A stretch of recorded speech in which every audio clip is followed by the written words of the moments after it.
Frog and Toad All Year by Arnold Lobel.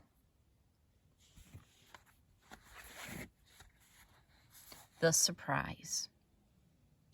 It was October. The leaves had fallen off the trees.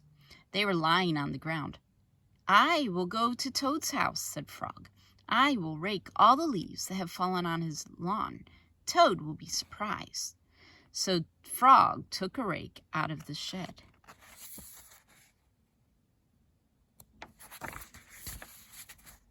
Toad looked out his window.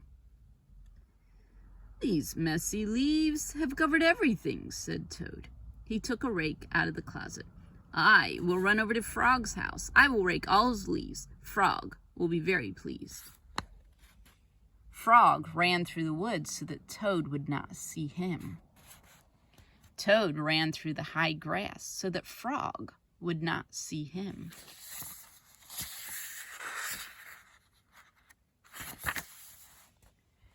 Frog came to Toad's house. He looked in the window. "Good," said Frog. "Toad is out. He will never know who raked his leaves." Toad got to Frog's house. He looked in the window. "Good," said Toad. "Frog is not home. He will never guess who raked his leaves."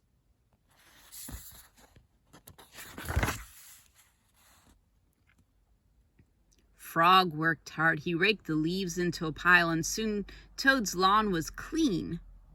Frog picked up his rake and started home. Toad pushed and pulled on the rake, and he raked the leaves into a pile, and soon there was not a single leaf in Toad's front yard. Toad took his rake and started home.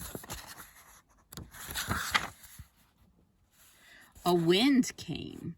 It blew across the land. The pile of leaves that Frog had raked for Toad blew everywhere. The pile of leaves that Toad had raked for Frog blew everywhere. When Frog got home, he said, "Tomorrow I will clean up the leaves that are all over my lawn." How surprised Toad must be. When Toad got home, he said, "Tomorrow I will get to work and rake all my own leaves." How surprised Frog must be.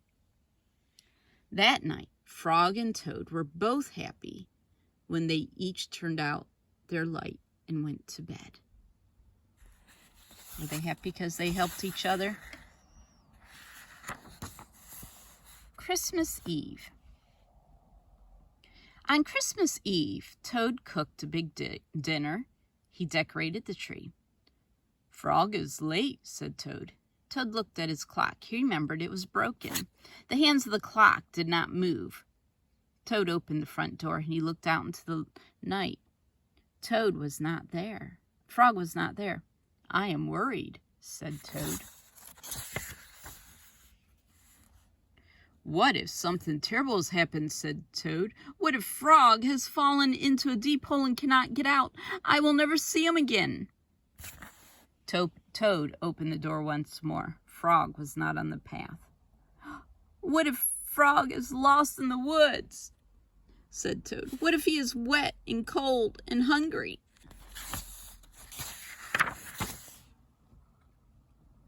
"What if Frog is being chased by a big animal with many sharp teeth? What if he is being eaten up?" cried Toad. "My friend and I will never have another Christmas together." Toad found some rope in the cellar. I will pull Frog out of the hole with this," said Toad. Toad found a lantern in the attic. "Frog will see this light. I will show him the way out of the woods," said Toad. Toad found a frying pan in the kitchen. "I will hit the big animal with this," said Toad. "All his teeth will fall out." "Frog, do not worry," cried Toad. "I am coming to help you." And Toad ran out of his house. And there was Frog. "Hello, Toad," he said. "I am sorry to be late. I was wrapping your present." You are not at the bottom of a hole?" asked Toad. "No," said Frog. "You are not lost in the woods?" asked Toad. "No," said Frog. You are not being eaten by a big animal? Asked Toad. No, said Frog, not at all. Oh, Frog, said Toad, I'm so happy to be spending Christmas with you. Toad opened his present from Frog. It was a beautiful new clock. The two friends sat by the fire. The hands on the clock moved to show the hours of a merry Christmas Eve. The end.